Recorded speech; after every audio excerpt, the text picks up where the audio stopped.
Inhabitants slow-moving and smug.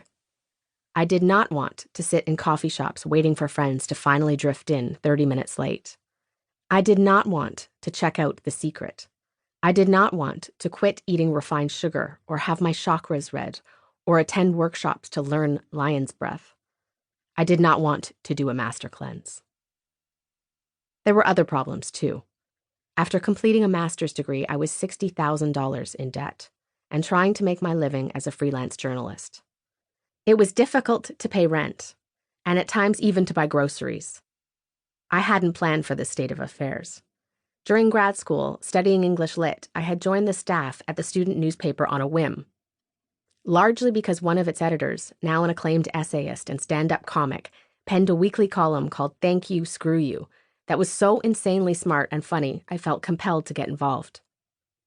My first assignment was a news story on Disney and sweatshop labor in the summer of 2001. Nobody in Canada was able to get a comment from the company.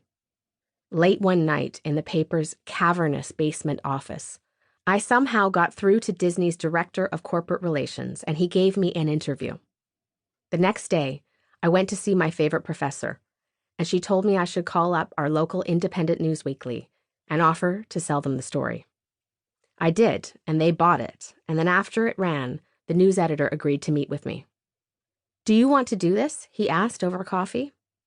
It had never occurred to me that I could become a journalist. Without hesitating, I said yes. I was, by then, writing my master's thesis on hip-hop, a story for another day, and so the news editor referred me to the music editor, who started assigning me concert reviews and interviews. I soon discovered one of the great joys of journalism. You could get curious about something, anything at all, and call up whoever was doing it and ask them about it. I loved this, and I loved doing things people in my sleepy West Coast town would never have imagined possible. Covering global hip-hop summits in Caracas or Johannesburg, say, or landing an online column with the American rap Bible XXL. I loved feeling like I was bang smack in the middle of the action, of life. Of course, I knew absolutely nothing in those days and was too scared to ask anyone, let alone my editor. I did not know, for instance, that it was not normal for a male recording artist you interviewed on the phone to invite you backstage after his show to say hello. I learned fast.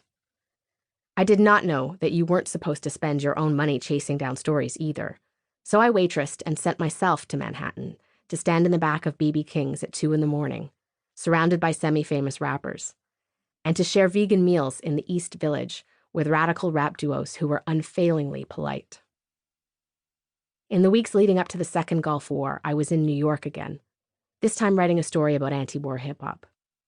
One bitterly cold night, I took the train into Brooklyn, where a young artist met me at the Clinton Washington Avenue station and walked me through his neighborhood to an apartment in an old brownstone that he shared with his entire rap group, where we all sat around and listened to Coltrane and drank herbal tea and talked politics. Later, I stood on an abandoned subway platform, listening to George W. Bush give his State of the Union address. The morning paper screamed of war, and a sense of foreboding could be felt throughout the city, then still reeling from the trauma of 9/11.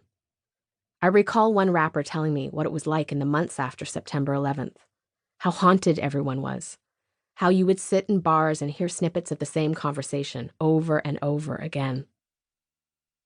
I was in the center of one of the biggest news stories in the world, and I didn't ever want to leave. But I was scheduled to travel to a Canadian university town to speak at a cultural studies conference that was expected to be cutting edge. I took a 15-hour train north. When I arrived, not one single professor mentioned Iraq. It was business as usual, long, tedious debates on postmodernism. I gave the talk that I had prepared to an audience of about 11 people. And then I went home to Vancouver and wrote my story on anti-war hip-hop for my newspaper's hundreds of thousands of readers. The next week when it came out, I was at a Starbucks on Main Street when I spotted a man my age who sat engrossed reading it.